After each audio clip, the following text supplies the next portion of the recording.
Alright. Time to like just amp it up immediately.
Let's go see what else we can add to this stuff.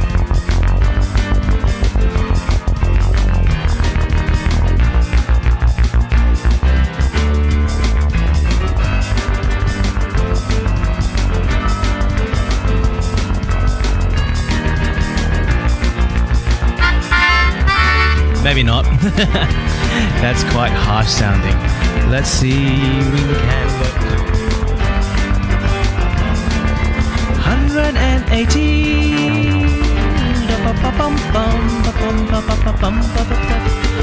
No. I think I need some brass, but we could do that and some strings. So let's do this. And the strings. Spiccato fast.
I don't want to go to Anyway, Australia now. Australia, guys. Well, welcome to episode 19 of the Music Community Podcast. We're here with Dr. JonathanOng from Australia. That's a good start. Yeah. That's the official start of the podcast. That's perfect. Somebody says, I officially don't want to go to Australia anymore. Yeah. Ever. Yeah, no As you need. can see, I have the normal number of holes in my head and nowhere else, pretty much. So we're good. Just don't go in the sea. Wow. As he says Jonathan- it with a smile. Jonathan, thanks for joining us today, man. I know a lot of people know there's a time change. They don't realize quite how big of a time difference from Dan to where you are. It's Dan's West Coast, me and Random Girl Singing East Coast, and you're all the way over in Australia. It's what, like 7 o'clock in the morning right now? Yeah.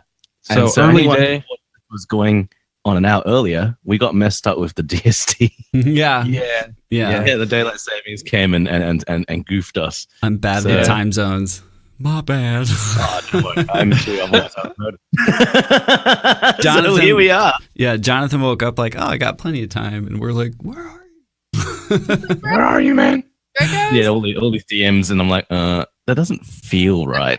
Something Yeah. feels off. about We these DMs. really appreciate you getting up, though, this early. I know.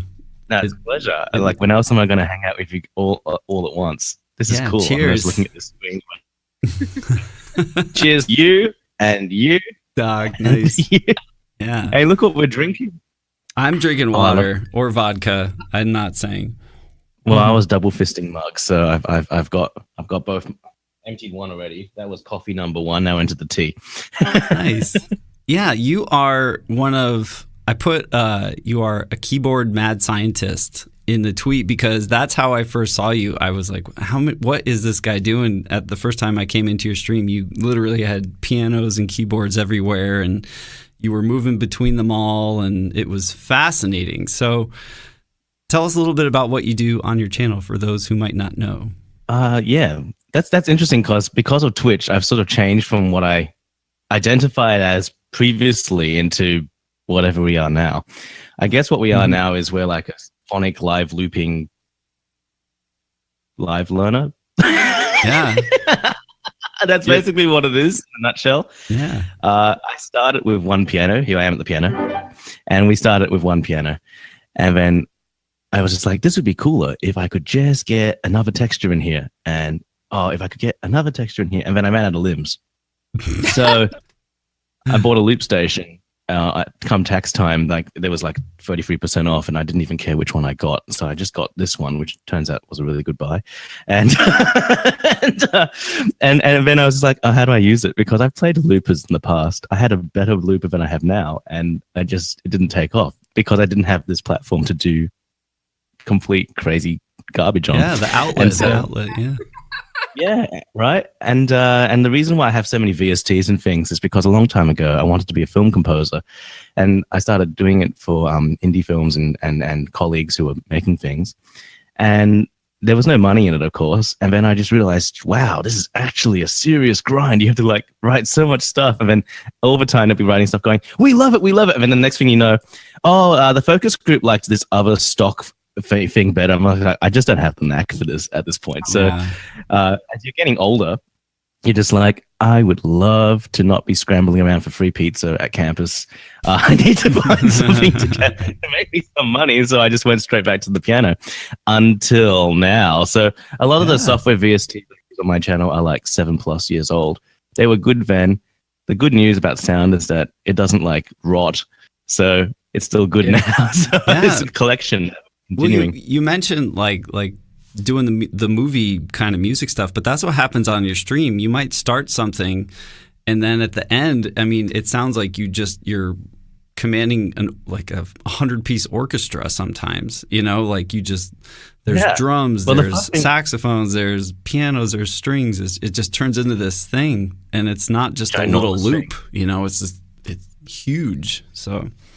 What's really fun is because they actually are recordings of 140-piece ensembles, and then I actually have 4 or 5 different orchestras living in the computer because they all have different focuses, and there's nothing nothing in my life currently makes me happier than putting together this pseudo enormous orchestra and choir and then taking out my guitar and just blasting a solo with it. That's the happiest thing in my life right now. Seriously. I feel like Twitch is a slippery slope for a creative mind, because I remember going to your channel months ago, and even before you had all of those things, there was cameras everywhere and cameras inside of the piano. And, you still were finding ways to be like really, really creative about your production.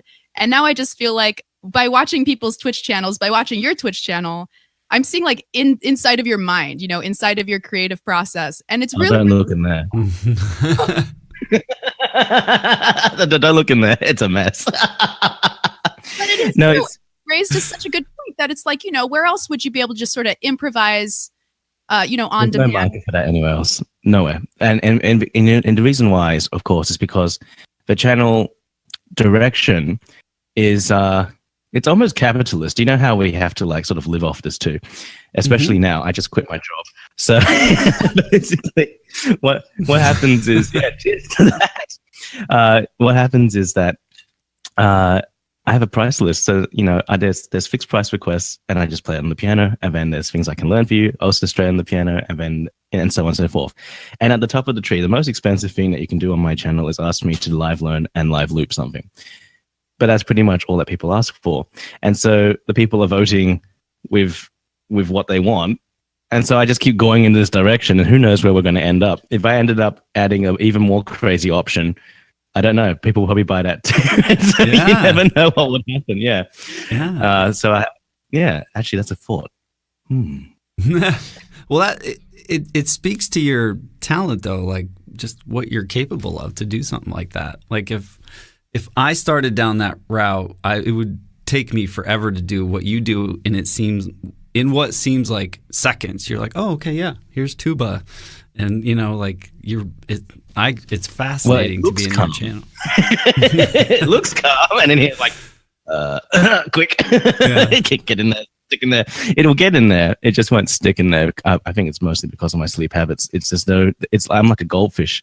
Goes in. If I can get it back out in 7 seconds, we're good. Some days, otherwise, it's like I need to write everything down. So, but in terms of going back to that whole thing, I like to say on my channel that Twitch is a circle of inspiration. So I have potential maybe, but the audience actually helps all of us just go in a particular direction because they encourage you on certain things. If you do something they don't like, well, they just won't say anything. But we get, dang it, we're getting like conditioned by our audience. They don't say anything. Our audiences are conditioning us with positive feedback. In this case, praise or money. But that's such a draw, though. That it's such a unique draw. Because it's online, it's easy, it's accessible, right? You don't have to go to whatever local venue and hope there's some artist you want to see there. You take the risk out. People can, if they want, they can just kind of flip through channels like really quickly, like on a TV, but find that interaction with someone with your kind of talent. I think that's also why no one sleeps on Twitch, because it's so easy to get on and it's so hard to get off. Yeah, I've noticed that every time I talk to people in different communities, they're all just going, my goal is to get a bit more sleep. Oh, it's 2 a.m. and I've been watching Doctors or whoever. And it's like, oops. True story. I went to bed at 8:30 last night and got up at 9 o'clock this morning. I got more sleep last night than I have like in my life. I think you got more sleep for all of us. Well, he was crazy. For all of us. You look fresh, man. Yeah, having a good day. But Jonathan, tell us a little bit about your musical background, though, like before Twitch. Like we've all gotten to see, at least most of us have gotten to see how your musicality and your training and your creativity has just exploded into this really cool thing. But tell us, where did your music journey start? What were you doing before Twitch? How far back do you want to go? Baby Jonathan. I could do Baby John. I can go back. Classically trained? I'll just ask, are you a classically trained pianist? With something called the Suzuki method, which is why there's a whole bunch of ear stuff going on. And the Suzuki method just focuses on you actually being able to sort of speak music as though like our letters are a language. I mean, we know it's not a language for real because it doesn't mean the same thing to you or me. I can play the same song and we'll all have a different image in our head immediately. that's why it's not a language, but the way we process it is about the same. So Suzuki sort of picked up on that, and he's not the only one. Of course, there's other approaches that do this, but for me, that was the route I took to get there. And my sister, I'm very lucky because I had an older sister, and the first child in any family is the pioneer, and they have to do all the hard work of like setting the culture for the rest of the children in the family, and being the first person to do it. You know, I was just the middle child, so that explains a lot. That explains a lot. A lot? What a lot are you talking about, Dan? Sorry, continue. But yeah, no, 3 years after she was born, I came along. So by the time I was 1, she was already, she'd already started the Suzuki thing. And so as far as I remember, I always had music in my ears, and it was always classical music, and it was always sort of piano. And this was like a serious, like classical music culture, except there were some deviations into Cliff Richard and Elton John and ABBA, because my parents sometimes had vinyls of those as well. And Perry Como and people like that. Oh, and Louis Armstrong. So there's a couple of notable deviations, but other than that, it was pretty much straight classical. I didn't even know there were things on the radio besides classical until I bought my own car when I was 19. Oh my God. Wow. By which stage I was in the second year of an undergraduate degree for music. Now, we also never thought that I would go into music professionally because, let's face it, who does, right? Who thinks that their kid's going to go into music professionally? Mm-hmm. So, it was an entire high school's worth of conditioning my parents to thinking I was too stupid to do anything else. And because I was the dumb child in my family. And so I ended up with my parents being very supportive of my trip into music. And what was helpful was the fact that I was on a music scholarship for high school, and then I was on a music scholarship for university. Yeah. And so they're like, I guess you can do this music thing. Although they were still like epically worried about how I'll make a living out of it. And let's face it, who isn't worried how we're going to make a living out of music? No kidding. Yeah. Most people just end up teaching, right? If they can't perform, don't you kind of just... And that was me before Twitch, because my goal in my undergrad, because I was doing quite well here locally, but we only got 20 million people, you know? So I was doing well locally, and then I was like, okay, let's go do this concert piano thing. And so I went overseas to California, where I stayed for 5.5 years. They gave me a funded place to do piano for my master's. And then because I was working for the university by that time, they said, if you stay on, we'll pay for your doctorate. And when I went home, I was sick of school. Like as the dumb kid, I'm not a huge fan of sitting in school, you know? Mm-hmm. And so I hate papers. Like my honors supervisor was just like, you know, Jonathan, she took me to one side one day, and she goes, Jonathan, what are you going to do for your topic? And I was like, I don't know, because I really didn't want to write one to begin with, just for my undergraduate thesis.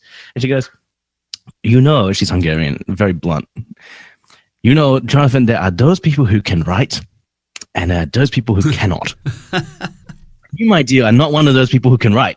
And I'm like, thanks. I was like, okay, that works. Do you want to be my supervisor then? And she goes, oh, okay. And she goes, what do you want to write? And I said, to be honest with you, as little as possible.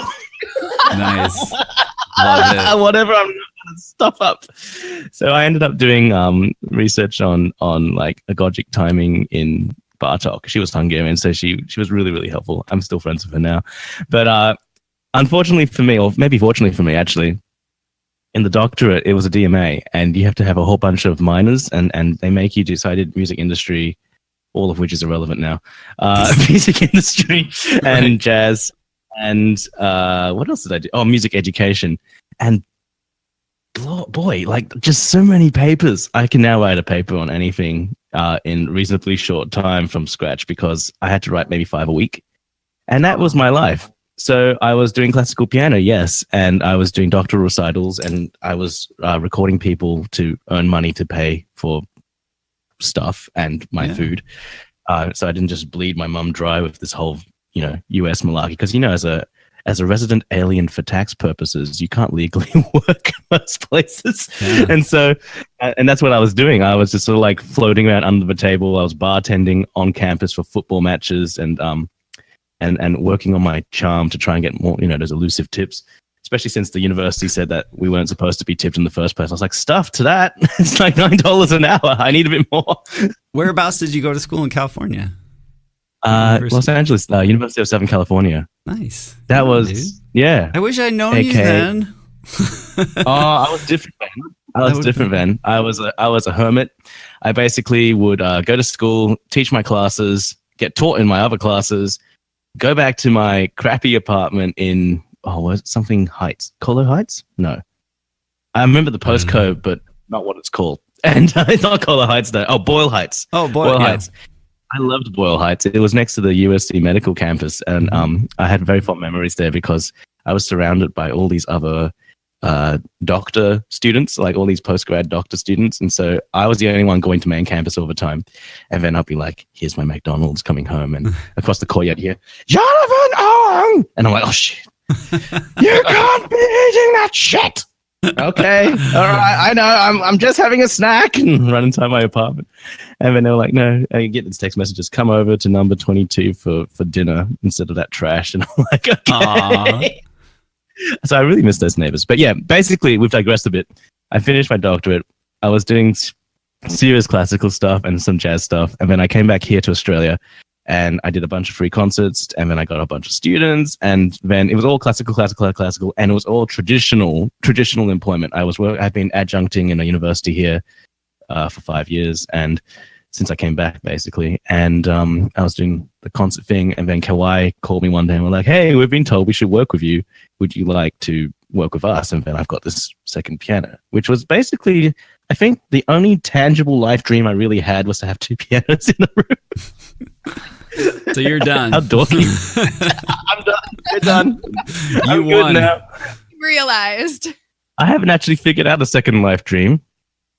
I think I threw the other ones away because I figured every time I had a plan, it was, no offense intended, but it was a bit like Chairman Mao's 5-year plans, you know? Yeah. I'm like, I'm going to do this and become a this. And then all along the way, it's just like, wow, that really didn't work out for me, did it? Let's just toss that one. And now it's second 5-year plan, phase 2, start now. Yeah. And it didn't work. So now these days, I'm pretty much, I go with the flow. Yeah. I'm just going with the flow. So and of course, you know. If you could offer, I mean, would you be the same JonathanOng if I were to run into you in person as you are on channel, as far as, you know, your charisma, how outgoing you are? And the second question is, what's your approach to streaming? Like, what's your streaming philosophy, and what are some things that you keep in mind that keep your stream going and keep the energy up and keep your energy up? Oh, okay. So number one, am I like this in real life? Depends what part of the day you get me in. But yes, generally yes. Generally yes. I can't be anybody else because that's too hard. I'm not actually an actor or anything. I can't do that. Die in front of other people. You said you were kind of a hermit, but maybe you just meant you were busy, so you didn't really have a lot of time to be social. But you seem extremely outgoing and extroverted. Because I have a purpose. So as long as I have a purpose or actual reason to talk to you, I will talk to you. It's great. Like now. And I've known you guys for ages. Mm-hmm. It feels like ages. I don't actually remember my life before Twitch particularly well anymore. But yes. And then if you ran into me on the street, I would maybe smile at you, but that's it. I wouldn't actually say anything unless you looked like I could say something to you. I do have conversations with random strangers, so I guess I still do it, but not as much. It's, you know, of course, it's more comfortable when you have a real purpose to talk to someone. So, for example, at TwitchCon, I have a real purpose to talk to everyone because, well, I mean, why are we there? So it's literally going to be, it'll be the same. In terms of my approach to streaming, well, it's kind of like, it's my approach to anything. The first thing is you have to do anything you can to the best of your ability, which is partially why my channel has spiraled into madness. And the second thing is you have to be like, you have to work it like the job you want. Is it what you want? And for me, yes, this is definitely what I want. I have never felt more alive than when I'm doing this, despite the monotone of my voice, which I put on for effect. But it's literally like that. It's just, I wanted this to be a job. And so some people can do hobbies. I'm not really a hobby kind of person. I feel like my entire life is like, you know, one of those RPGs. Mm-hmm. Actually, yeah, this is basically what happened. I used to play a lot of computer games. I've owned more than 200. At this point, however, more than 2/3 of them are unplayed. Yeah. Because I can't stop myself buying them on the Steam sale I know. of a game, GOG sale, whatever. I'm just like, oh, that'd be cool, and this would be cool, and then I'm just like, I just never have any time to play them Yeah. because there's so many things I want to do IRL or on Twitch that there's just no time to sit there playing them, which sucks. But here's the thing, like they before Steam, you couldn't really tell how long you played a game for. Once Steam came up, it gave you like your weekly hours per game, your average game, your last games played, all that, the cumulative hours. And I used to play Counter-Strike and things when that was a modification from Half-Life. That's when I was in high school.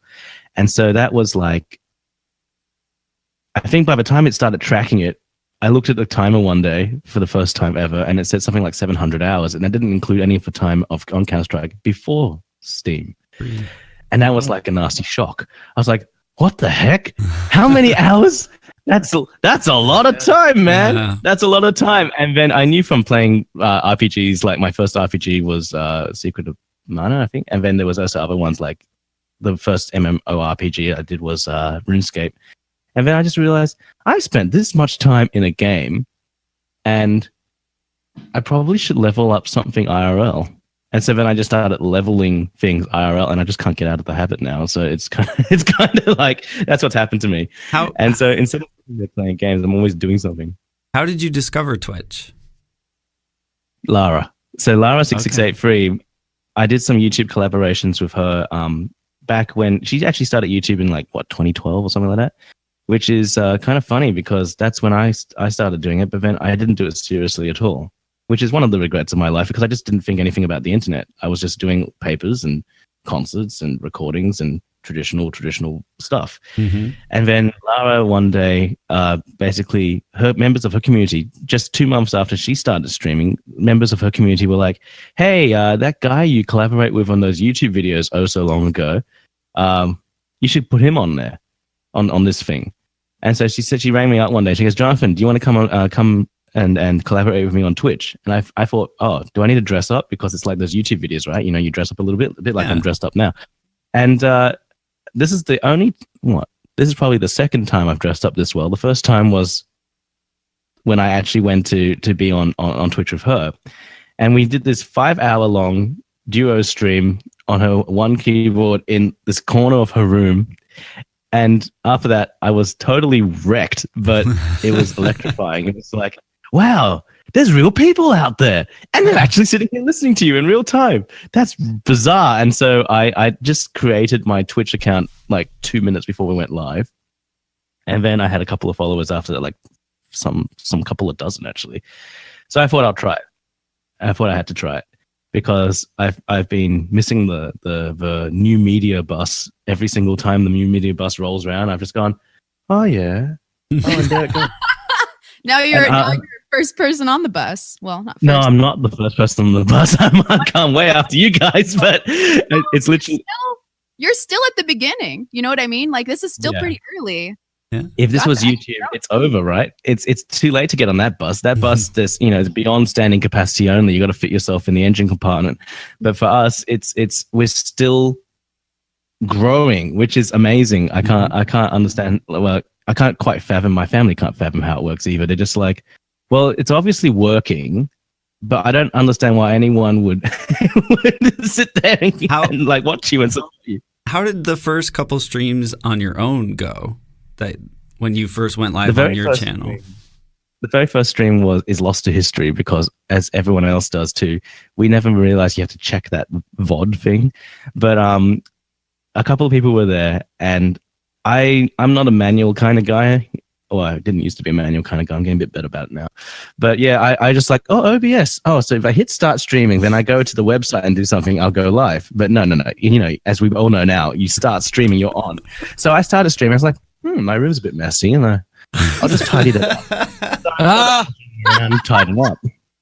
And when I came back to the computer, there were people there, yeah, and they were like, "Oh, he's tidying up. Oh, yes, you picked that one up and picked this up, and you missed one in the corner." Awesome. Yeah. I was like, "Oh, hi. I guess I'll play some piano for you." so I did, and that was that was the first stream. And then after that, I didn't quite know what I was doing. So then the second stream, I think I was using an electric piano and it broke. It just went dead. And on stream. And so I was like, oh, this one broke. Oh, I'll just change it out. So just pottering around. And there were a couple of people, and they were mostly from Laos community, and they were mostly talking to each other and just hanging out while I was doing it. So it was quite relaxing. It felt very strange, very disconnected, very, very surreal. Of course, like now, I remember sitting there thinking, "Oh, give us a year; it'll feel better." And now it's really comfortable. I used to prepare myself a lot before I started streaming. I used to go, all right, I have like 5 different songs I know I can play, and let's just do this one, and we'll start with this, and that's the intro of the show. These days, I just rock up with my mug because I'm like half dead. I'm usually half dead.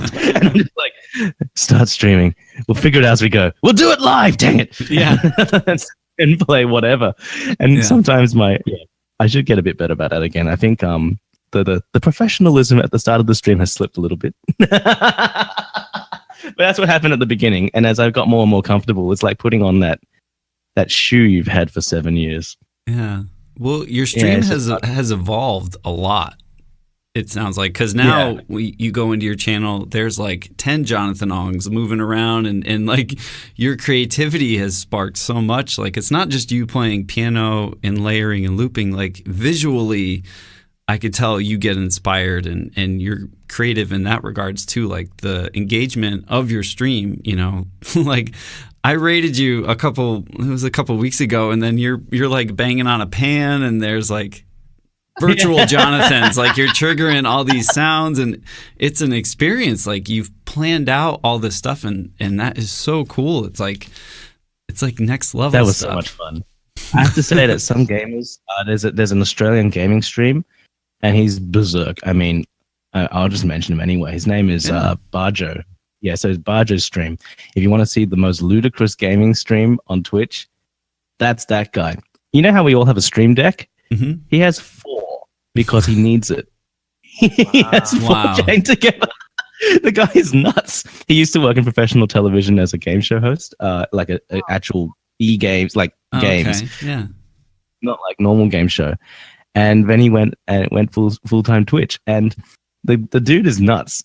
Like, if you think that my videos are crazy, now you watch his. And so when I watched his channel, actually, I have to say that I became inspired kind of from that, because one of the things that we all struggle from as musicians is that it's very easy to turn us into a radio. Mm-hmm. Turn on the music, go off and do your thing. And that's great. But as the streamer, it's not as, for us, we're not like Monster Cat, for example. We don't just push play. All of us here, we make the music live. And so you're actually pouring out so much energy for that. And then if your concurrent numbers are super high, but no one's actually talking, it literally is like traditional radio. Mm-hmm. And there's nothing wrong with that. But for it's a bit more rewarding when people are actually talking to you. Mm. Because Twitch is all about that community. And if no one's talking to you, you don't get that circular, the circle's not complete. You can't get the other part of the inspiration. So I'm always at my best when people are like in chat just talking to me and being there. And I'm like a bit vampiric there. I'm just sort of taking energy from chat, which is not uncommon to us. Like streamers always take energy from chat. So I just was thinking, well, I've got some problems with my radio-ness, because like there'll be like 30 chatters and 100 people in the channel. And I'm like, I've got to do something about this. And so I was just like, what can I do to make you want to look at the screen? And that was one of those things. That's why the green screens came out. That's a really good idea. What can I do to make people want to look? Yeah, there you go. Yeah, I definitely have that issue with my morning streams some days, because a lot of my listeners are working, and they're not pausing to chat. And you're right, it feels very strange to be doing it on your own. It just exactly, because we are it is communal. And I mean, Twitch itself will bang on about how communal Twitch is, but it's true. It's all about connecting with other people. And when I was first streaming, I was thinking, wow, yeah, because I don't really go out anymore. No, none of my colleagues do. We're all too busy on the rat race, the treadmill, just going, pay my rent, pay my bills, and then you don't see anyone. And the patterns continued. And now I don't see my friends. I only see my friends every 3 months, because that's when the school holidays roll around, and that's when we have time. And so Twitch is filling this void in modern society left from us not having time to catch up in person together. This to me is as valuable a social experience as going to the cafe with my friends used to be. Except I've got 3 different rooms to look at, which is really cool. Yeah. Can't touch you. That's the only thing. No, that makes sense. And also, I don't know how many people are watching. 50 people are watching this conversation. So that's the other thing. But yeah. And they love the moments when sometimes chat goes totally quiet and they're just mesmerized. And I can definitely see that too. But then that's cool. There's that uncertainty on your end where it's like, are they quiet because they're truly moved? And I'm not going to believe that. They'll all just die. Like, they've all just gone dead. What happened to them? Where are they? And fortunately for me, I've got 1 or 2 people who will be like, chat is now mesmerized. And I'll be like, okay, if you say so. Yeah. That's the thing, is it is hard, right? When you're streaming, it's hard to know, are they laughing at the joke I just said, or am I laughing at myself by myself? You know, are they all chuckling with me? Because if they don't all type it in chat that they're LOLing or whatever, you don't know. Maybe they're laughing, or maybe they're sitting there going, this guy's a dork. You know, it's like, oh God, was this good? Is this music good? It got quiet, but nobody said anything when the song was over. Yeah. You know? You know, one of the parents of, regarding being a dork, one of the parents of my students came and said, oh, I saw your Twitch channel the other day. I was like, oh yeah. And he goes, you'll never make it. And I was like, oh, that's a blunt assessment. And he's like, well, you see, to be successful, you need to say stupid shit. And you don't. You don't say enough stupid shit. I was like, maybe your assessment of the situation is correct, but I just can't. Yeah. I can only be as stupid as I already am. I can't manufacture additional stupidity. But you know, there's people that appreciate people that don't say stupid. You know what I mean? Like, yeah. I personally, like me and Doc were talking beforehand. It's like if I go into a stream and it's just, you know, I'm in a certain age bracket or just my taste, you know, but that's the cool thing about Twitch is there's stuff for everybody, you know, both in gaming and in music. What does it mean by you quit your job? You're supporting yourself with Twitch. That's to me, 50%. I feel like that's pretty darn successful. To me, I feel like Twitch is going better than I had ever expected or hoped, to be honest. Well, that's not true. I did hope that it would work. But to be managing, like, honestly, I don't really have an internet presence besides the Twitch channel. And I only started because Lara was like, here, come on. And then all the people who'd followed me, when I hang out in Lara's channel, they're like, why haven't you started streaming yet? So then I was like, all right, I'll start. And it's been a crazy 10 months because I've basically been working slightly more than full time and then doing Twitch on top and then trying to do other things with it as well. Mm-hmm. So it's been crazy. And the other day I was looking at my Friday schedule and it was like 15 hours long. And yeah, and that's every Friday. And Saturday is about 11 and Wednesday is about 10. And then I work on Monday and Tuesday and Sunday. I actually work every day of the week. So it's just like, I can't do this anymore. I'm just done.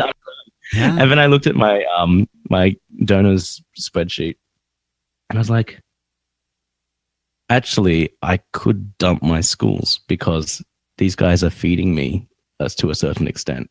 Yeah. So it's not full-time, no. I've dumped all the things that make me go out of the house except for my university job. And because I had 5 jobs before.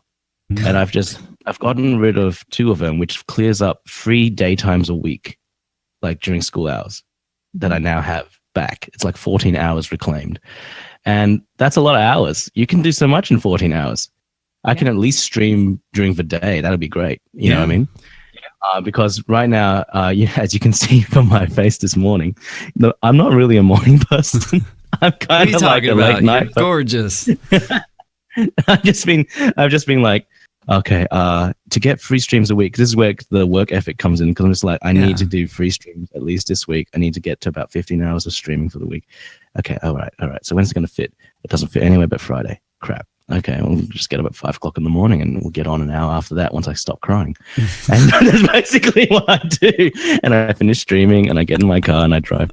And this is why being single and childless at the moment is necessary for me, because there's no way in hell I could do this with a family. Like, I think you've all got families, right? Yeah. Yeah, you've all got families. And so the one thing I've got on my side here at the moment is I don't have one of those.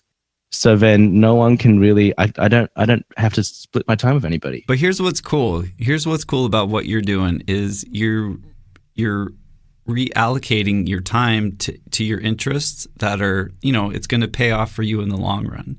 We were talking about it earlier. It's like you can spread yourself so thin with all these different things, but that was one of my questions for you. When was that moment where you really wanted to pursue Twitch? Like kind of go all in and kind of say, Twitch, all this other stuff is taking away from what I want to do here with Twitch. Because that's how I felt the last couple months. Like I'm just trying to figure out ways to get away from the things that I had to do before, and focus more on family and like the streaming side of things. It's not sexy to talk about finances for the streaming things, but like I live in one of the 10 most expensive cities in the world, and I think you guys are not particularly far behind, especially you, Dan. LA, I remember how expensive that place it sucks. So it does suck. So then when people put up like goals and things to become independent, it's actually better if I, for example, lived in Poland, because I'm thinking of particular streamers I've talked to, or like in some small town somewhere, than it is for us to be where we are. But I can't move. I mean, I need this particular premise because it's full of all these instruments, and I can't afford to rent another premise that has room for this. Yeah. Firstly, secondly, family, and thirdly, like real life jobs things. So I'm stuck. So having said that, because I'm not mobile, then the next thing to do is you just have to work on building your hourly income from stream.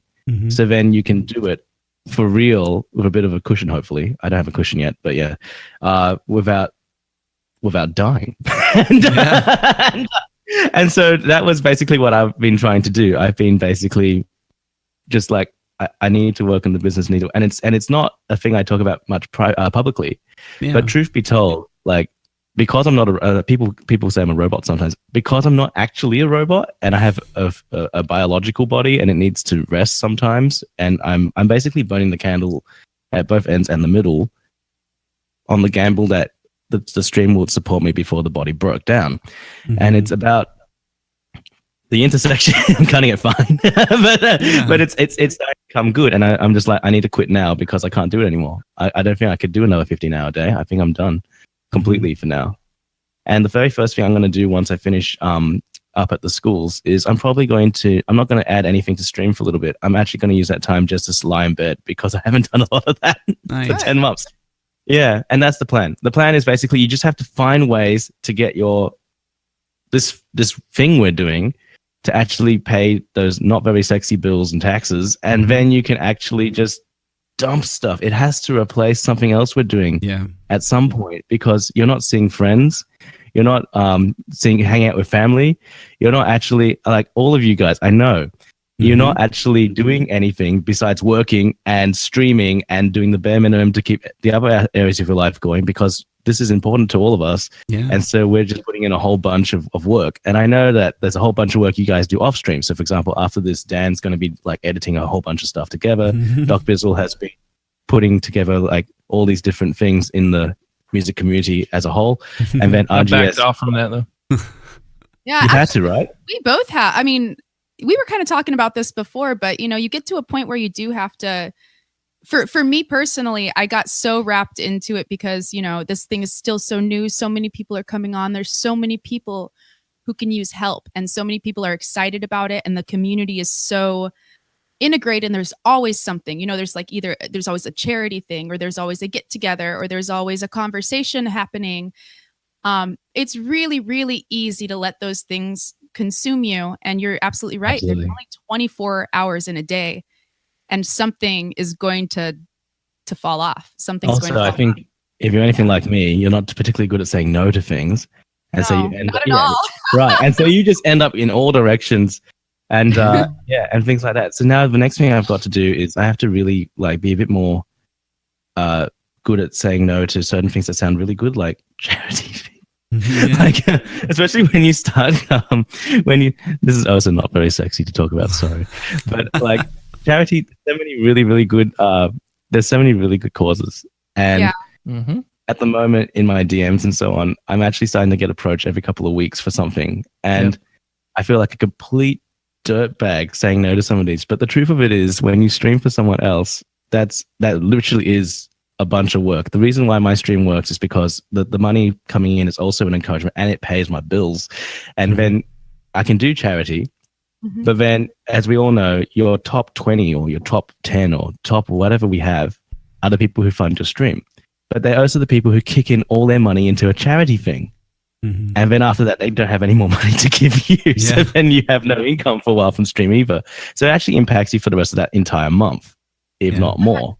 I had to start saying no, make a conscious decision this February because I don't know if you know, but I'm doing an album. Dan's actually going to be helping me with it. Awesome. And if I was going to I just was like, if I was going to crowdfund this album, I looked back at my streams and my husband said, you've done like basically, he counted all the different things that I did. And I was like, well, and I felt good about those things. But at the same time, when it came down to it, you do have to prioritize, and you really do have. Well, you have to look after yourself a little bit, because otherwise there won't be a you left at some point. And I don't know. I think I'm doing everything on fast forward right now because I'm always feeling like I'm trying to sort of, I don't know, maybe I should slow down a bit. Well, I'm trying to anyway. There's a good principle of investing in something, and even with with the space shuttles, they used to say that the space shuttle, when it would blast off, it would use 80% of its resources getting the first 2 inches off the ground. Right? Like it does take that front end investment. But the other principle that we were talking about earlier, I was telling Stephanie and Dan about these little leadership books that I used to read all the time. And it would give, each chapter was like 2 pages, and it was just an illustration. And one of them was the principle of the starving baker. And it was this story about this baker who made the best baked goods ever. I mean, they smelled amazing. Like, people just were lining up by the dozen to come buy this guy's baked goods. So much so that he never had enough. So he would work longer hours and got to the point where he wasn't resting. He wasn't eating any of his own baked goods because he didn't want to have to tell somebody, I'm fresh out of bread because I just ate the last loaf, right? He didn't want to tell people that. So he wasn't eating, wasn't sleeping. Eventually, the dude dies because he got sick because he wasn't resting and eating. And now there's no baked goods for anybody. It's like you literally, that law of diminishing return, where it's like, okay, invest. Sure. Yeah, man, push. And you're, I think, in that investment stage. But for all of us, I think we have to be smart and say, at some point, I have to put the sorry we're closed sign on the door and say, man, I want to help with charity. I am a giving person. If you know me, you know that's who I am. However, man, I got to eat. I got to stop. I got to rest. I've got to, or I won't have anything for you next month. And it's also the same for pretty much any division of time or labor or things, because that's what I'm doing right now because I'm still like my Fridays, for example, it's like stream 6 to 10, teach at school 11 to 2:30, and there's a commute in between. I've got to travel across the stupid entire city. And then I come home and I teach again from 4 to 9. And then today it's now 7:45 in the morning here, and I'm supposed to teach from 9 to 6:45 p.m. Wow. And that's my Saturday. But by the time I get to Saturday, like I don't even want to look at children anymore because that feeling. Yeah. And if you're parents, are you all parents? Yeah. Yeah. See, you're all parents. I don't know how you do it, because honestly, I see the kids, they're adorable. They're lovely children, actually. They're all lovely children. But there's so much energy. There's so much energy. I know you know better than I do.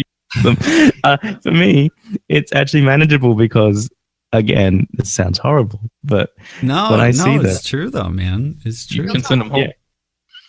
Yeah. When they come, I do my best I can for them in like a half hour to a 2 hour period. Some kids have got 2 hour lessons. That's a long lesson. Yeah, for the kid and me. Yeah, I'm just like, why? Like, I'm good. He just sits there and he just does it. I'm like, do you need like a drink? Nah. Do you need a break? Nah. Okay, all right. You're crying inside. I'd like a drink. Yeah. At one point, Energizer called us and said, "Look, the bunny's retiring. Can we hire your 3-year-old?" It was like, seriously. I'm like, he doesn't give energy. He sucks energy out of everything. So, no, I'm kidding. He was a good That's kid. because you have to interface with them at a different. Like, I can't just talk to them like I'm talking to you. You actually have to try and become, because kids are actually complete people. They just haven't got all the filters installed.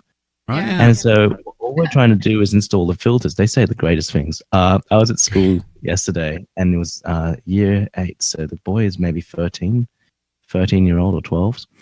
And he comes in and he's like, why do you have another synthesizer? And I'm like, because I got a used piece of gear, and for some reason the entire thing's out of tune. I have to tune all the patches manually. So I'm sitting there going, oh my God, there's 300 of them. And the dude's like, what are you doing? I'm like, well, I'm just tuning my patches. And he's just like, why do you keep having all this stuff? And I'm like, because I have a problem, obviously, but really it's because I use this for work. And he goes, oh, what work? I'm like, oh, this is a thing called Twitch. And our kids all have laptops now. He goes, show me. So I loaded it up. And he goes, this is a complete waste of time and money. And I was like, I was like, excuse you. What do you think is not a complete waste of time and money? And he goes, I don't know. I'm a kid. Leave me alone. But this is a waste of time and money. And he's like, don't people have anything better to do than sit there and pay you to play stuff? And I was like, well, thankfully they like it. Otherwise, I wouldn't do it. It's entertaining. Oh, it's hilarious. And then at the end, this is a school I've already given notice, so he doesn't know. Yeah, but punk kid. He hadn't actually finished. He hadn't actually practiced anything for me at all for the past 3 weeks. So at the end of the lesson, I'm just like, can you please practice? Like, can you do something? Because you're essentially rotting right now, and it's killing me inside. And he's just like, well, don't worry, I'm not actually quitting piano. You're going to be with me forever.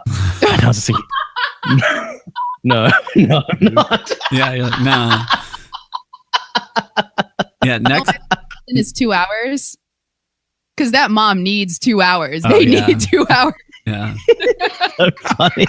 I have some funny parent stories about teaching. We have like a pizza place and a bar, kind of, it's within walking distance. And there was like a dad who would like go down, have a beer, have a piece of pizza, and the mom would drive him home because he was like, I got a half an hour to relax. So Yeah. it's kind of funny. The driving is to relax. Yeah. I recently, because my previous car had some funny juju on it. It kept getting rear-ended every single year, and the vehicle kept getting bigger. So first it was like a little car, and then it was a 4-wheel drive, and then it was a truck, and that one really hurt. So Probably after need that, I to was fix like, your I'm brake changing lights, dude. No, the car, I bought it brand new. In fact, they had to replace the entire back half of the car after the third one. I don't know why they didn't scrap it. And then I was like, I need another car because it's getting more and more. Let's just change. So I bought the biggest, quietest thing I could afford. And then I now sit in a Japanese cloud and just go to work while I have absolute silence in the car. And I put on noise cancelling headphones to make it even quieter. Because between teaching and twitching and so on, you literally do start twitching, physically. Well, that's what I meant. Like, because I'm gonna, next week is my last week teaching. Like, I have about 40 students a week that I see, and we're moving over the next couple months. We're going through this big transition, but for me, that's what I was getting at, is like the energy that I have to put out to entertain / teach these kids. Some are there honestly, and it's a pleasure because they really do want to learn, and that is just like, oh man, it's amazing. But the other half, you're like a babysitter. You're essentially you got to entertain these kids to some degree, but like that is exhausting. It's draining, so just pouring energy into one child is pretty exhausting, especially when that child's not particularly enthusiastic. Yeah. I really don't on one level, I really don't like those emails that come to me going, hi, I've been recommended you as a teacher who can inspire my child. It's like, oh yeah, let me just turn on the inspiration tab. It's so easy. Oh, here's a dollop of inspiration soup for you. And no, you have to figure out the child's psychology. And you gotta so like whatever makes them tick, and then you have to like do it in like 2-minute increments. It's crazy. So the whole 40, I feel you, 40 kids a week is a lot. My home studio is 20 something, and then I had another 20 something at schools, and then I had there's 3 different studios. At one point, it topped out at 70, and I was like, "What am I even doing? I don't even remember your names anymore." So right. So I started cutting back, and then I was at 40 something, which is where I am now. And I'm like, I can't do this and Twitch. It just doesn't work. Yeah. So I've got to cut it back a bit more again, like just rebalancing my life. And the fact is that the creative thing actually energizes us, right? And then because it's what we were trained to do. This is what we did, sometimes professionally, sometimes as a hobby, but we do this. We've been trained to do this. This is what we can do as adults now. And then so many of us just go straight into the teaching thing, mostly for financial reasons. Yeah. And, it's not that we like teaching. It's just that's what actually pays. Yeah. But if you could create new things, you would be doing that. And so the amazing, incredible thing about Twitch is that people can directly support you while you're doing that, even before your following is worth worth metrically. Like on YouTube, you have to have 5 million people for it to be a part-time job following you, and there's no way for those people to really give it to you directly or anything. So you sort of scratch it out until you're actually legitimately quite famous, but you're still not making very much money to live on. Yeah. Whereas on Twitch, people can be incredibly generous, so much more generous, and keep us alive so much sooner. And that's one of the things that's really exciting about this platform, because this would never work otherwise. Yeah. Well, speaking of that, like the future for you, because how long have you been streaming? About a year? Has it been? Not yet, actually. No. I know it's 2 close. months it's basically just under 2 months to my collab with Lara.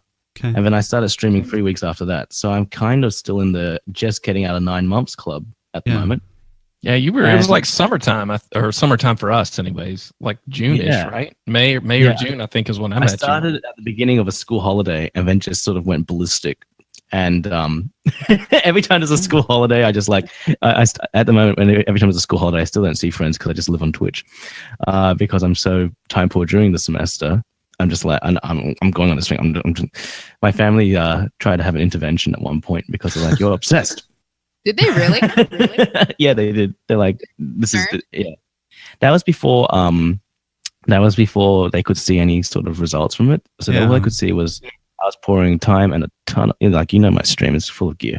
So they're just like, "This is really expensive, and you're not what are you actually doing with it?" But now they're quite supportive. Yeah. Because they're like, "Oh, I can see it's actually working now." Yeah. But you're working too hard, and try not to get too wrapped up in it, basically. Yeah. Because the internet is accelerated. What does, let's say, the next year, what would you like to accomplish, or do you have any goals that maybe stream-wise? My first goal is to actually sleep a bit, because creativity comes from a place where you don't have anything else particularly pressing on your mind. Yep. Right? So there's 2 different types of creativity in a sense. Right now, the people who request songs on my stream, they are my favorite people. Not necessarily just because of the monetary support, but because they save me from having to think about what to do next. Mm-hmm. I don't have any energy right now to think about what to do next. And so when they tell me what to play, I can take that and work. Like, it's work for me. It's work I love. So but it's like that. And so it's very easy for me to do work when I'm tired. As we all know, we go in, we do the thing. This is the job we're trying to do. We can strive within these defined boundaries to actually do things. But what I need to do now is I need to be able to sleep enough to actually have ideas occur to me. And that doesn't happen when you're busy and tired. So I'm going to basically, like I said, I'm going to use that first month to sleep. And then after that, we'll see. I'm going to start creating, the green screen production has stopped, as you know. I made 40 something, and then I ran out of time and stopped. Yeah. And then I've actually signed up for DistroKid, and I have to figure out Bandcamp and legal stuff. And then I can actually start making legit covers. I'd love to do that. Mm-hmm. Firstly starting on piano, but then later on moving in a 2 steps from hell direction. Because I have all the VSTs, and that's the other thing. The loops are also helping me practice production chops, because before that I've never used them so much. I haven't used them so much, and so I'm actually, So there's all sorts of other things I want to do, and then we'll just have to see what happens after that. Yeah. Well, it's you mentioned earlier that you wanted to compose for film, and you were doing some of that, and it didn't quite work out. I mean, there's indie video games, and you know what I mean? that whole People segment. have asked me to collaborate, and I love those people that want to collaborate, and I would like to too. But at the moment, I can't see beyond my own nose because I'm just like this. What I'm doing now, it's pretty tenuous. I kind of want to make it a little bit more comfortable and establish who I am and what I'm doing, and get a bit better at what I'm doing. So when I do collaborate with people, it'll be faster. It needs to be fast. I mean, again, one more unsexy truth is that the longer you spend on something, the less you make. And I can't afford to sit there and dawdle on something for like a couple of days or whatever, because that's very precious. All the time is very precious, as we all know. Yeah. So it's literally, I'm going to be working on my own stuff first for, I don't know, until I feel comfortable with actually getting into somebody else's thing, because I need my production and my recording and my lack of artist agonizing. You know, as musicians, you sit there and when you're actually recording a thing, you go, this isn't good enough. This is never good enough. Yeah. Of course, it'll never be good enough. You just have to get to the point where you're like, I think this is okay, and then push it out into the world. And so I'm not there. Yeah. So I'll be working on that throughout the course of the year for my own stuff, and then we'll see. But there's so many cool people through Twitch that I've met that will be cool to work with and to do things with when I can do things fast and not sit there and go. But you're right though. You got to be smart about it. You have to take care of yourself first. Like Doc said, you know, you can't be the dead baker. No one wants that. No one wants that. So that's where the not good enough. I think that's why Twitch works so well for me, because either way I show up and it's going to be what it is. It's not going to live on as this one thing I did is going to be listened to as it was over and over again and judged out of context. It's just like, this is me and this is what I have right now. And it's easy, but I struggle with the laying down tracks, and you know, after a while you can't even hear it objectively. I feel like, you know. Yeah, Steph, I'm exactly the same. I'm exactly the same. Like the live loops, I crank them out in maybe between 15 and half an hour. 50 minutes and half an hour if I can't remember what I was doing and I stuff up the loop. But basically, which happens unfortunately, but basically that's fast for a production stream. Like that's the fastest I can think of doing production. It's almost almost lifetime, just the section. And all my stream upgrades I'm purchasing right now are aimed at layering down more of the tracks at once, faster, because that's the thing that slows my stream down to a crawl. Yeah. But here's the thing. When it comes to producing a thing, I've actually got 5 unfinished projects sitting in my audio computer, and they were all supposed to be turned into either covers or green screens. And some of them have one of them has 12 flutes in it and things like that. Like they lay down one by one, and they're cool. They're really cool, but I'm just like, oh, that sucks. It doesn't work. I'll just have to wait. I'll wait till the next, next time I have time to do this, and then it'll stall. I have a Star Wars arrangement. Right, and that's actually been with me in some form for 3 years, and I haven't finished it. I haven't made an official cover. I haven't done anything. It's like that, and that's what killed my YouTube career that never was. I was just sitting there going, "That's not good enough. I'll work on it later when I have a bit more time." And then it'll be like 2 years, and then here's one video. Yeah, that's what happened. It was bad. Well, Doc, I don't know if you want to elaborate a little bit, but you're kind of doing that next week, and I think it's very admirable. And you know, a lot of us, you know, if you're going to unplug for a week, you know, to take care of you. Yeah. Just phone, Twitter, Discord, Twitch, email, texting, everything. Like I've let all my clients know. Starting, Sunday night, basically, everything's getting put away for a week, which will be a challenge, but it's for the purpose of spending time with my family. My son will be out of school for spring break. Nice. So, it's just going to be a complete disconnect. And it really is. It's to refresh and recharge, to detox, all of that kind of stuff. Part of me there's that part of me that's like scared to be gone from streaming for an entire 10 days because I won't stream again until next Monday, and it's like, oh no, because you see what happens, people either don't subscribe or they forget about you, they find somebody new. But I just honestly have to step back and say, I don't care if I come back and I don't sell as many donuts next week. I don't care. If I'm not alive, I'm not going to give a crap about giving anybody any donuts anyways, you know? Yeah. So it is. It's just that's kind of what we're doing, you know, hoping to find some new inspiration for my self-enjoyment of music and writing, maybe even complete some songs. You know, I'll have my acoustic guitar, stuff like that. But the goal isn't to crank out a new song to show people when I get back or anything like that. I just got to back off. I love you guys, but I'll see you later. Yeah. You know what I mean? No. So It's, you know, there's this book my friend was recommending to me. This rich businessman wrote it. I don't remember what it's called. I'm sorry, but the premise of it is that it's about time management, and it's about, if you're going to be on social media, have dedicated time that you're going to be on social media for a purpose, not be on it all throughout the day. Not let those distractions like control your life. And he said that when he goes on vacation, he like changes his email message, his out of the office message, the automatic reply.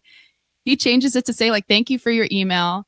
But I will, and then he has it forwarded to basically an inbox he will never look at, like to his trash. And he says, thanks for your email. I'm going to be gone until this date. I will never read this email. So if you want to contact me, awesome. Contact me after this, because he doesn't want to have to come back. Yeah. You know, and I'm like, smart. and then he doesn't have to worry about what communications are happening, and people aren't under, you know, he's managing those expectations. And I'm like, I think that's really smart. You have to let your brain rest. And like the creative process really does need that rest period. Yeah. Well, you do constantly, you know, obviously streaming super fun, and it's just a blast. But there is this background that every streamer has of how much am I streaming? I need to do more. What else can I do to engage people? You know, it's like this constant, and it's not necessarily bad. Like sometimes it's healthy, and you're trying to create stuff, but it is constant. There isn't a moment, and you guys can probably say the same thing, where we're not thinking, what can I do next stream? Or, you know, what can I add, or what can I do? Is the lighting good? Is the sound good? You know, well, could I use a cable here? Or there's always something in the back of our heads that's like just spinning. Like our minds never stop, you know? There's more and more news articles coming out about streamer burnout or YouTuber burnout and things like that. Because, like, I mean, last year I took a 3-week holiday, and basically everyone got annoyed at me because it was basically me complaining about taking a 3-week holiday every day. Because I was like, I'm not on stream. Look at these numbers. They're dropping. It's gone down 30%. They're just like, what's wrong with you? Stop it. You know, and I couldn't. Yeah. So I don't know if I'll ever be like, people close to me like, so are you saying you can never travel again? And it's sort of like that. But I know that that's a universal streamer anxiety. I was just going back to something that you said earlier, Doc. You were saying that, look, I'm not coming back with a thing. I'm just taking time for me. And I feel like being deliberately assertive in this way is something that we need to do as an entire streaming occupation. Like as a career, we need to it needs to be okay culturally for streamers to take a break. Because YouTubers, when they take a break, their fans get angry. You know what I mean? We're a lot nicer than YouTube. Our people are a lot nicer than YouTube. This is like the cream of the crop. Yeah. And basically, we need to sort of, and I say I mean, we need some big people really to do it, to actually just take breaks, and for this holiday culture to be normalized, because it's a real job. It takes a lot of effort, and there's a lot of mental stress, and it's all consuming. Lyric recently took a break. It wasn't a huge break, but it is interesting to see that response. And I would venture to say, without knowing for sure, that those larger streams, you know, they take a day off, they lose 20,000. They're losing 30% of their subs. Yes, they are. I'm surprised sometimes I'll be away for 10 days and I'll come back and I'm like, wow, you guys are still here. Because I've never really set that expectation that, you know what I mean? So just set the bar low, everybody, and then nobody will. But it is interesting. I feel like I found balance doing something you said, Jonathan, where you're like, you know, sometimes it's helpful to just have requests so I can get to work. I definitely have those days where I feel more creative and I want to take the lead. I'm just going to play what I want, guys. You can suggest stuff, but I'm not going to get to it. But that energy runs out. And I still want to be creative. I still want to show up for people. That's when I show up and okay, guys, I'm turning on RioBot. Send your requests through. I'm happy to do requests. And I find that that's a great way to sort of like alternate, you know? Yeah. Yeah. And that's basically because that's a collaborative effort of the streaming, because the audience is now supplying you those choices. And I often go on about it on my own stream. I'll be like, wow, you guys are creating a great playlist today, because the set pacing, and some of the people really do think very carefully about what they want to request. They'll have a chill one and a fiery one. And if the chill one goes through first, then it's be the fiery one. So, they mix up the energy. And that's pretty great. That's amazing. I haven't had to do, like, I used to work in radio as a volunteer presenter. And one of the things you have to do is you have to research all the pieces, and you have to like write program notes and then say nice things or not so nice things, and in between things. And so there was a whole bunch of thought that went into how they planned a program. There were like links between songs and things like that. And so when your viewership does that for you, they're actually taking out an entire job. Yeah. You don't have to worry about it. And if it didn't work, well, you're doing what was requested. The responsibility is you too. I have a question for all of you guys. And this is, something that didn't really pop into my head until now, but how much time before you guys start streaming, let's just say on average per stream, and then how much time afterwards do you spend in that same space that you're not streaming? You know what I mean? Like, how much prep work do you do before the stream starts on average every stream? And then when you hit end stream, you host somebody, and then there's that period after. I'm just curious. For lately, for me, it's about 30 minutes on the front end, just making sure everything's working again, trying to get warmed up a little bit. And I used to, right after stream, I would spend about 45 minutes to an hour doing my post-stream follow-up, trying to send out thank yous to people who donated, tweeting, thank you everybody who hosted, looking at my stats, all that kind of stuff. Lately, I've had to postpone my post-stream stuff to like the next day, because for some reason, my Twitch stats are only showing the first half of my stream when I finish. Yeah. It doesn't update until the next day. Like today, I did a 4-hour stream. It only showed me the first 2 hours of stats. Wow. It's just really, really weird. It's happening to Seth been doing that too, yeah. Has it? And I don't know why. I don't get it. It ends up updating later to the full amount of time. It shows me the exact stats. But anyway, so there's just little things like that because that's happening, and I'm going to have to come back to it later anyway. When I'm done streaming, I pretty much just shut down and head to the house, and then I go and do my post-stream stuff later. On podcast days, I'm here for quite a bit. Yeah. Because I stream beforehand and then... Yeah. Probably the same. Probably, it's... Yeah, once I get into the office, I pull up the programs and make sure that they're functioning. Yeah. Like the startup sequence. Yeah, exactly. Then I just, you have to do let everybody in Discord know, let everybody change your go live notification, do all that kind of stuff. So yeah, I guess 20 minutes to a half hour can go by pretty fast when you're doing those little checks.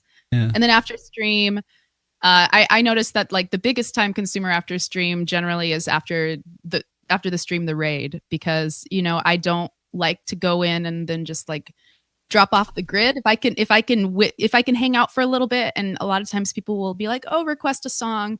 I like to be able to request a song, or at least be there for a song and part of the party, the after party, and let them know they're doing great and all that stuff. And then, the tweeting, all that kind of stuff. The stats, I honestly don't check Twitch stats, and maybe I'm missing out. I just get a little email after stream through Stream Elements, and it tells me, it just has kind of my stream at a glance. It'll tell me how many unique chatters I had, how many followers I gained, my total revenue from subscribers, cheers, and tips. And then I'll just kind of look at that at a glance. And then I do go through clips. Because I have had people clip things out of context on my channel that I felt were inappropriate. So I do make sure that immediately after stream, that's a huge priority for me. I still do that one too. Yeah. But other than that, yeah, I would say probably half hour on the front end and probably similar to Doc, half hour, 45 minutes on the back end. Yeah, you guys. I think because I've got there's 3 computers running on my stream, 3 different sound cards, and then all the stupid VSTs, and then about, I don't know, 13 instruments. Yeah. So the pre-stream takeoff takes a little while, Yeah. and it's more than an hour. And that's why I used to have a priority, like a board thanking people, and I had to ditch it because between doing the board and doing the stream, and it was taking so long to get ready for stream. It was ridiculous. And then of course on special events, it's like 8 hours of some messing around the previous day. I did a Disney stream recently, and just getting the green screen to actually work took a good 2 hours. And and I've actually found that I have to I've actually found that basically I have to get people to help me. So I've got moderators who are insanely supportive. So for Disney, for example, one of Kiwi Hedgehog, he's in here. He found all the backgrounds I used, and in fact, while I was streaming, he was doing it for me because there was not enough time in the week to do the prep for the thing, and it just flew up on us so quick. And I've appointed an editor, so I actually don't look at my clips. I don't look at anything because after the stream, I'm usually running off somewhere. So then I don't even look at my stats. I've got his name's Cossack Smasher, and he will like do my highlights for me because otherwise my YouTube channel wouldn't exist. I just would never get there and do that. That takes time. It takes a bunch of time. So there's that stuff too, because and they're really good. So and then Frostbox, I think he's in here as well. Like they're just like my rocks, and without our mods, I can't do it. I'm just a musician, and I do crazy things on stream, and then they take care of all that super unglamorous back end stuff that is incredibly important. And without them, I would be screwed because there would be none of that back end. But yeah, my general procedure is because I'm trying to stream with NA and EU markets in mind. I generally get up pretty early, and then my eyes just start. Yeah, I'm like an old man. Like fluids are pouring out of my face, I just turn on all my computers. It's just because I'm not sleeping enough, and I just turn on all the computers, and I just start loading programs. And Contact itself, my Contact has a bug in it. I've got to wait 5 minutes before it starts loading the first sample. It's weird, and it's loading like 16 different patches at once. So I just turn it on, leave it for half an hour, come back and check that it worked. And the thing with Windows machines, I don't know if you're all on Windows too, but with Windows machines, once in a while, they'll just give you an update and it just breaks everything. Oh, yeah. So, yeah, it's so annoying. So my streaming machine, there was once I checked it the night before for something important the next morning, and it just updated, and then it wouldn't load into Windows anymore. And I had to like format the thing and reinstall it from scratch. So, you know what I mean? It's just reliance on all this technology. It's amazing, but at the same time, you have to like this pre-flight check thing. Yeah, it takes ages, hey. Well, that's what I was curious about. It's like, you know, people know about the time that you stream, but it's like there's that prep time, but then there's also that's what I'm getting at is all the amount of time that we focus on our stream when we're not streaming. You know, it's like it's a lot, you know, and it can consume you to a degree where you're like, I gotta stop for a second, you know. All the other stuff like overlays, panels, and all that stuff. Some people, you know, it can be expensive to hire a graphic artist, or maybe people can't find one, and a lot of people end up doing all those things themselves, you know, and that is a lot of effort. That's a lot of time. Absolutely. Well, right now I'm crazy behind on anything art related for my stream because I'm using my brother as my emote artist, and so just for continuity purposes, it'll be nice to keep having him involved with my stuff. And then he's a doctor, like an actual doctor, and he had these big doctor exams, and so I literally have to wait like 4 months for him to finish studying for them, and he's passed. Hallelujah! Yeah. And and then as soon as he passed, he was supposed to do I'm 4 emotes short right now, and he was supposed to do them for me, and then his computer blew up. So we literally just bought parts for his computer, and he just assembled it literally overnight last night. And so he said maybe on Sunday he can actually draw me some emotes. That would be fantastic. Yeah, because my community's like, hey, how come we don't have this yet? It would be nice if we could have this, and we need this one. And I'm just like, I hear you, but I can't draw. Yeah. I'm just waiting for this dude who can draw. For sure. Well, it is nice though to hear that you guys, you know, are being honest about, you know, it is a lot of stuff, and you are taking that time to take care of yourself or shift priorities like you're doing, Jonathan. it's good to hear, Oh, you yeah. know, that you guys are taking care of yourselves, and it's going to show off in your stream. You know, you got to do that. You got to It recharge. will. I mean, right now I'm in work mode, and because I do feel the need to stream, and so then because I'm not especially spontaneously creative, I'm in work mode in terms of that, which is great actually, because it means that if I need to produce things and I'm not feeling especially creative in the future, I can do that too. It's like practice for that. Mhm. Yeah. It's like piano teaching. I'm not always inspired to teach, but I can at least come up with new material and new ways to engage the kids because that is a work mode. But as for setting my own direction, yeah, not right now. Not right now. We're treading water here, guys. Is when you are tapped out, when you are low on inspiration and creativity, maybe you don't even want to play music. There's a Yeah. lot of things you can do here, and your community would probably just be so excited to be with you, watching you do almost, you know what I mean? Like, I'm sure they would show up just to talk to you. Mhm. Actually, I did try playing a gaming stream recently, and then because I'm not huge, like gaming, even right now, gaming is a responsibility because you're like steering the character and you're trying to like finish this thing. Like you're responsible. It's too much responsibility to play a game on my stream right now. The only game I've played recently is something called Gauntlet of Ire, which has only 3 buttons, so it's perfect for me, except it's quite hard, and I've died. It has a death counter, so that tells you something about it. And I've died more than 800 times. And the developer came, oh, this is hilarious. Can I tell you the story? Yeah. It's called Gauntlet of Ire, right? And the developer's called Killer Poke Games, and it's like Flappy Bird in difficulty. It's hard, but it's not just Flappy Bird. It's got different challenges, although one of Is them it was the a guy Flappy in the Bird cup with like the axe that like No, swings that's around? getting over it. No, Oh, that's okay. getting over it, which is Yeah. another one of those games. So I feel like these games are fantastic for viewer engagement because at some level, like because we don't like hunt and things, and like we still have our primal instincts about us, and something about watching someone getting really mad at the game is quite entertaining. I'm guilty of it too, like seriously. So then I thought I'll give back a bit and do something where I would technically get really pissed.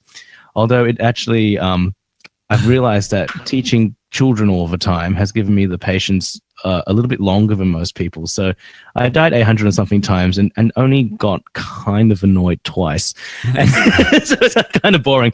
But yeah, 60 people turned up to watch me fail at this game, including the developer who came in and was like, the average number of deaths for this game is about 1,200, and you're well on track for more than that because you're at how did he find you? Was he just looking because at it on Twitch or? basically I put it Gauntlet of Ire on Twitch, and it's only like a $3 game, but I was the only one playing it, so I was the game's entire 60 people viewership. Oh, devs love that though. They love to see people play. Like if I was, I know. if I You know, made a game, I'd it's- love to see people's reactions. Or Me too. So I was I felt quite bad for this guy because he came in and he was just like, "Hi," and I'm like, "Oh, it's the developer. He's here. That's so cool." He goes, he's like, "Well, you should make more of these games." He goes, "Well, this game was a commercial failure because people don't like hard games." And I'm like, "Oh, it's not that bad. I quite enjoy it. Like, I mean, I suck at it, but I'm enjoying it." Yeah. And so I said to people in chat, "Hey, you want to play it? Was it Andy? I tried to gift it to you. I tried to gift it to some people. I was like, hey, I'll buy you a copy. You can play it." And they were like, no, this will just make me rage. And then the developer was like, "See, as we can see, this game is a commercial failure because people are they won't even accept gifts of the game. I've spent the past 2 weeks seriously depressed. I haven't been able to code at all Aw. because of the Jeez. commercial failure." Poor guy. I'm like, I think the music community should totally adopt that developer. Yeah. I that'd be honestly hilarious. think the music community should adopt that developer and everybody get that $3 game and freaking I'll stream it I'll do it. all on one Can we day. do it? He I could think have it's like great. 30 or 40 different people all streaming his game on the That same day. That's a It can be brilliant. a music community tournament of Gauntlet of Ire. It's actually kind of fun game. The only problem is that it has one track on it, which I still don't hate. Everybody else seems to hate it after a while. It's a Oh, heart Yeah. and soul. yeah, Yeah. and it just repeats and repeats. Write a new track for the guy, man. Write a couple tracks for him. Produce it real quick. Send it to him. As a thing that drives you berserk, it's perfect. But I like it. So y'all listen, music community, you heard it here. We're all going to try to, but do it next week while I'm unplugged from technology. And let me know how it goes. Thanks, Doug. He said he was Setting us condemned. all up. Set this all up. The developer was like, I'm condemned, I'm fated to sit here and watch any streamer obsessively until they finish the game. Because I was like, why are you still here? You said you were going to bed. He said, so did you. You said you were going to finish the stage 5 minutes ago. And it's been 15. And I was like, yeah, I hear you, but I suck. I love your developer's voice, Jonathan. I love how you read whatever he was typing with the like the Stephen Wright. I just got this I got this tone from what I was reading. I'm so depressed. No one plays it. It's a commercial. Gauntlet of Ire. That's going to be my project when I get back from vacation. If I feel like that'll make freshness disappear real quick. Yeah. All the stuff we're giving up so we could take care of ourselves. Come on, guys, let's play Gauntlet of Ire. Let's do it. But you know what? Here's the other reason why I like it. It's because there's literally only 3 buttons. You're just trying to guide literally a Pokeball from the start of the course to the finish. You can talk to your chat a lot. Yeah. You can talk to your chat a lot. There's nothing else to look at. You go left, right, and jump. And even though the challenges are really annoying sometimes, you can still just talk to chat, and then chat's got something to look at. Oh, also they can throw bits at you and it kills you. So they get your audience can?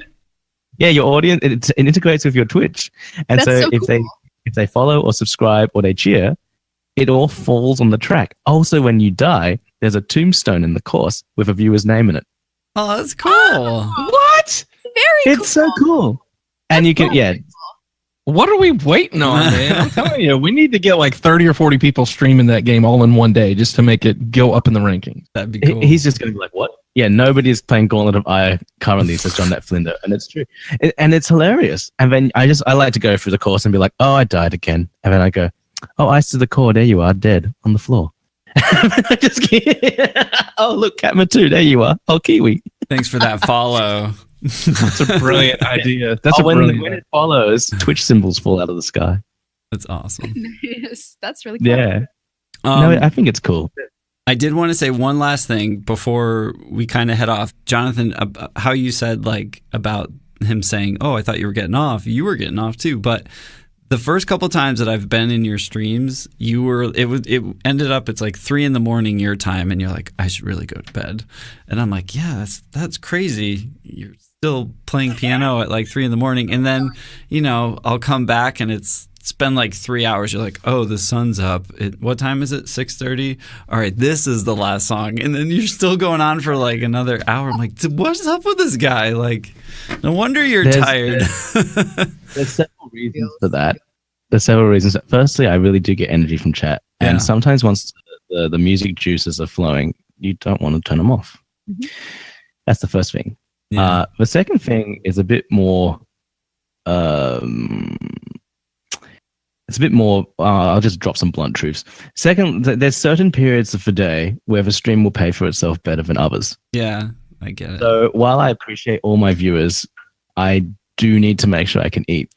So then I will sometimes start a stream for a particular time zone, but that stream doesn't really have any money in it. So then I have to keep streaming until I get to a zone that does. And that keeps the stream going until daylight, like now. Yeah. Then I can wrap up because now the stream has actually paid for its own cost. Like my repair costs on the stream are prodigious. My computer stuff's up. Both my film lights just broke. I had to buy 4 extra ones. Well, you have to pay for internet too. When we had Mary on here, yeah, like there's extra costs. Yeah, I'm actually paying $200 a month for internet because I have to have 3 different plans because my cable's unreliable and my cell phone service is also unreliable, and I have a third mobile service that's also unreliable. So I switch between them. Wow. And if you look at some of my VODs on a bad week, every VOD will be split into like 2 pieces because it just wasn't reliable. It takes off. Yeah, that's hard. And because I don't actually have an extra modem, I'm actually switching SIM cards in my cell phone every time. Gotcha. Dedication, man. Yeah. It's like I said, it's the job I want. So I'm going to keep doing it. We're lucky to have you here doing what you do because, you're like this next level. I'm going to compliment you for a second. The stuff that you do, I couldn't do. There's a lot of people on Twitch that are super talented. And you are one of those people that are doing something truly unique that when someone does find your channel, it's like, we're lucky to be able to watch you work.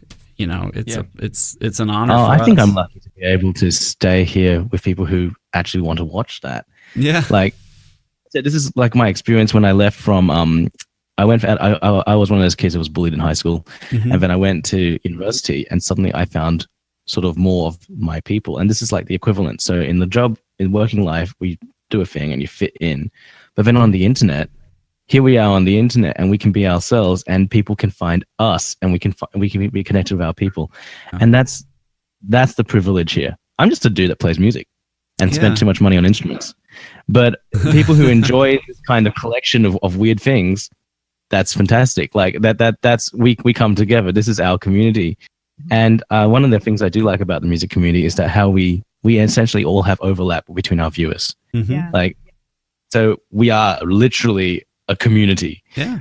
a very tight knit community, because we have this one overarching game called music, whereas other gamers don't necessarily have the benefit of having to be, being able to network together like this. Like this is part of the brotherhood of music or sisterhood of music, the personhood of music. Mhm. That's amazing. That's pretty unique on Twitch, I think. Yeah. And That's cool. our game isn't going to go away or get boring. No. Well, it can get boring, but then like because if you eat too much of the same flavor of ice cream, even Yeah. with my stream, I'm always like petrified. Oh, they're gonna get bored. It's all gonna sound the same. It's like layer this together. Oh, look, epic, epic, epic. Oh no, that's too much epic. Yeah. Let's go watch something else. And that's for real. People do get sick of me.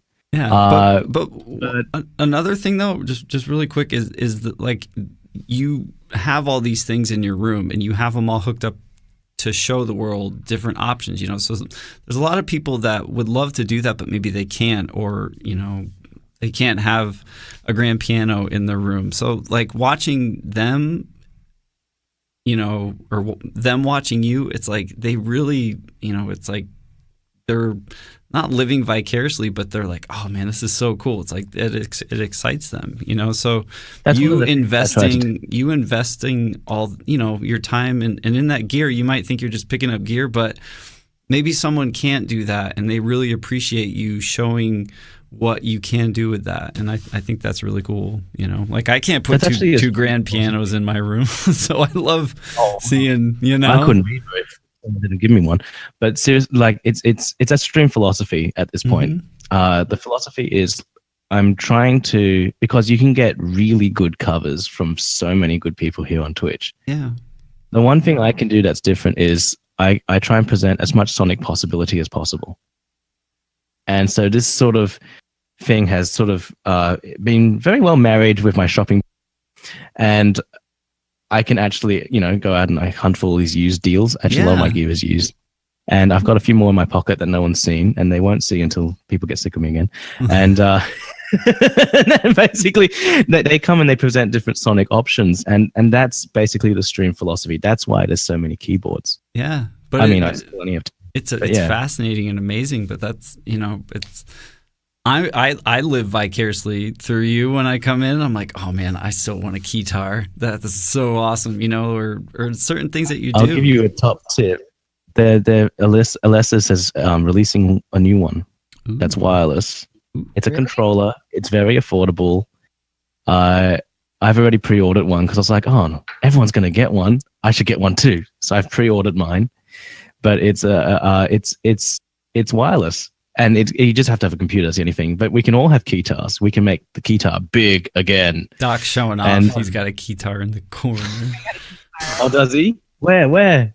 Oh, he does. And it's a Roland. Is it the Lucina? It's actually the Vortex. It's the Alesis Vortex. It's just not the wireless one. You want to see my guitar? It's the first one. Yep. You have one, Dan? No way. No way. Her but me? No, he's just got a. Dan, you got to get this Alessis. We should all bring our Alessis Vortexes to TwitchCon. Because I won't be there. You going to TwitchCon, Jonathan? I am going to start fundraising for it. I have reserved a hotel room, but I haven't actually put any money into it yet. I'm going to try. Yeah, that's awesome. Are you not going this year, Doc? No. Oh, man. But you're a partner now. This is the first year as a partner. You can come in and be like, yeah, that's priorities for me, man. I for me personally, And I feel like I know if I did a donation goal, I feel like my community would probably chip in. I know there's a lot of people that love for me to go. I have a hard enough time taking my family on a decent vacation every year. Yeah. I would feel incredibly arrogant, pretentious to do a donation goal to take myself to a conference when I can't even take my kid to Disney. You know what I'm saying? Not trying to give a sob story, but I'm a freelancer like a lot of you guys, and it's like month to month for me, covering a family and a house and a dog and insurance and food and all that stuff. Yeah. My priorities are just shifting a little bit. Even donation goal wise, I may throw one up every once in a while, like I did today, to be silly, just to give everybody something to goof around about. I put up a 5-cent goal today, and we blew it out of the water by like 180%. It was, or 180,000%. It was amazing. Yeah. That's awesome. Yeah. But things are, it's just a personal thing. It's not like judging anybody else, like how they're doing, because everybody's situation is different. But I just don't, you know what I'm saying? My priorities are a little different for this next year. I think it would be incredible if there's some contest or something that Twitch did this year. Like last year, Meadow Fox won her trip to TwitchCon through like an art contest. Mm-hmm. Like that's amazing. I would love to be there, but I just don't. I can't prioritize for myself. Spending. That's why even I didn't go last year. Money on it. I just don't. Yeah, I feel probably the same thing for me. Though I did consider maybe my husband and I going. And that, I thought that might be kind of cool. But yeah, I'm with you on that, Doc. You have to. Plus, I went last year. And like I did a lot last year. Are you telling me that you're going to go 1 year, and then I'm going to go the next year, and then you're going to go I'm never going to see you? I'm not sure. I haven't, because I'm recording this summer in August, so that's another week off. And you know what I mean? Like my husband, this year, all of his vacation has been taken so that I can go places by myself. So, so that I can go travel.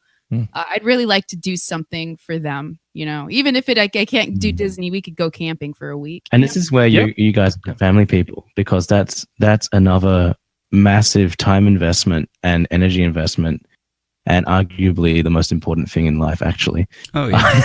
Yeah. So you guys are taking care of I have to consciously remind myself, Steph, like what Stream On, I wanted to apply for Stream On, but in the end, I was like, Steph, come on.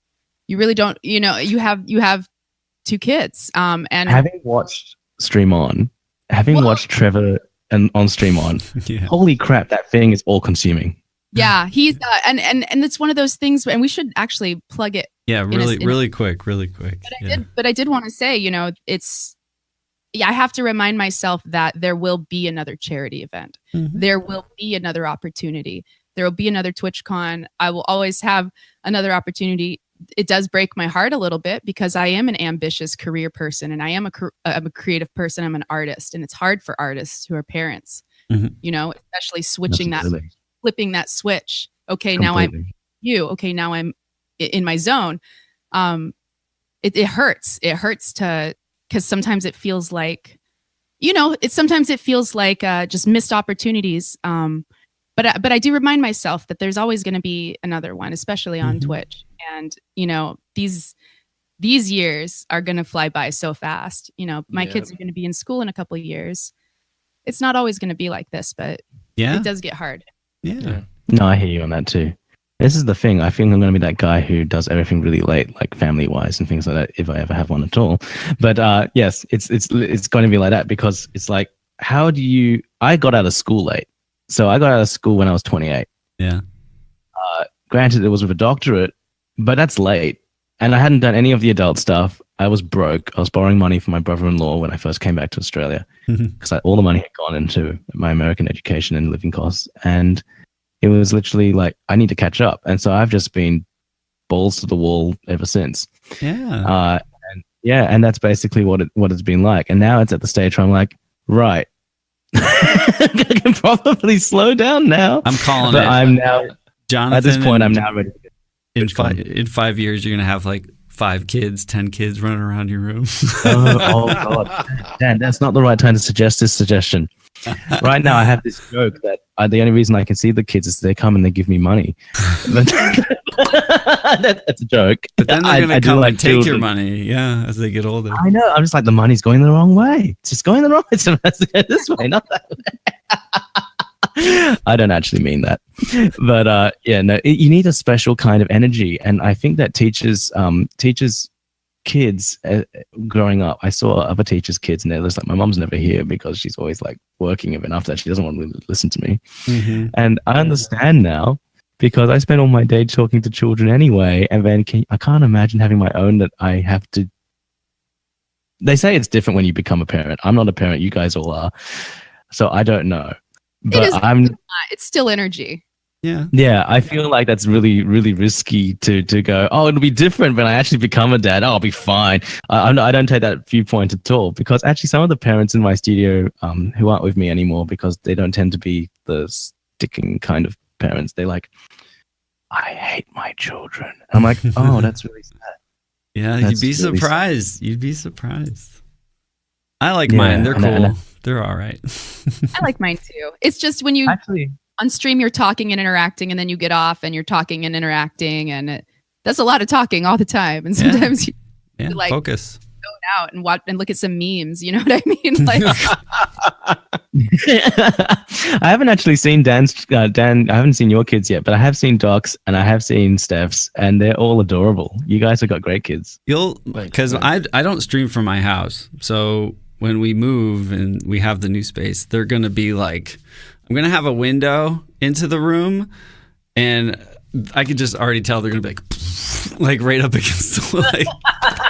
It's gonna be insane. Like they're a force to be reckoned with. Yeah, they're big. You guys are all the cool parents. You're like, this is my dad or my mom, and they have their own internet show, and people watch them. They're like, they really do think I'm cool. I know Doc's son just like adores him. My kids are they're quite a bit younger, but like I play at the preschool. I go and I play. I saw your tweet, yeah. For them, they love it. And my son, when his class came in, he goes, "That's my mommy. That's my mommy. That's my mommy." And he was like, he already knew all the songs, and he was like, "Mama, all the people on the computer love you." I was like, and he was like, I forget why he said that, but he was like, "All the people on the computer love you." That's and he's like, cool. "Oh, the Pepe." That's so funny. Oh no, that kid's gonna be steeped in memes. That's awesome. That's very cool. Hey, thanks guys for having this podcast, because when else would I ever get to talk to you all at once? I know, right? Yeah, Cheers. It is so cool it's getting a to hang out pleasure. with you, Jonathan.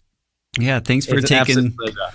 thanks for taking time away from your sleep to chat with us. It is much appreciated. But really quick before you go, where can people find you if they don't know who you are yet? Your Like Twitch on the channel. internet. He doesn't want you to give your address. Yeah. It'll just Yeah. Let me just. Can you draw it's a map? on it's literally my name, Jonathan Ong.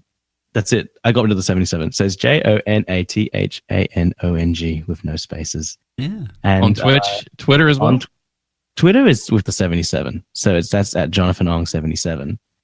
And then on YouTube, I've got one of those weird custom URLs. So I don't even know what it is anymore. I think it's also JonathanOng 77, to be honest, on YouTube. But I haven't been very good about my YouTube. All the highlights go there on schedule because Cosmic does that. That's really cool. But I don't know what my URL Well, thank you all for listening. And next week we have the entertainment lawyer on. So if you have questions, please let us know. Yeah. Please check out Break the Business podcast, because Ryan, who is an entertainment lawyer and artist advocate, he wrote a book called Break the Business, and he does a recurring podcast called Break the Business, where they discuss the state of the music business. And he's going to talk to us a little bit. He's looked at some of these Twitch guidelines, and he's got some he's got some interesting ideas. And so we're going to pick his brain a little bit about the state of Twitch music, things like copyright, etc. And then also I kind of want to get into a little bit about the premise of his book and talk about a little bit of where the music industry is headed. So really, really cool stuff. Yeah. And Doc will not be here. He's going dark.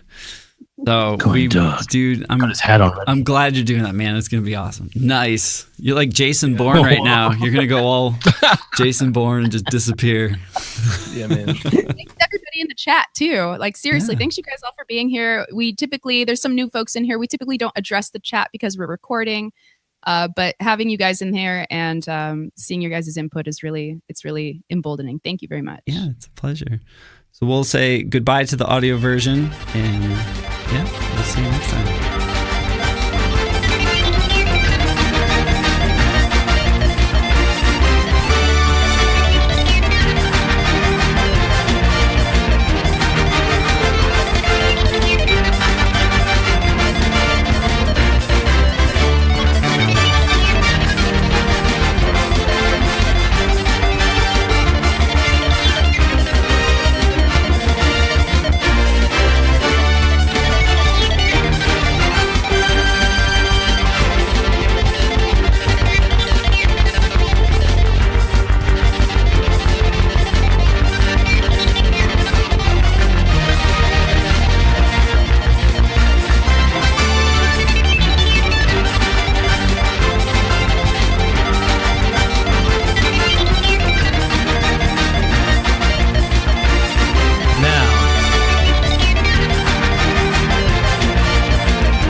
sorry about that. This is the best thing. This is like the best thing I ever bought. Oh.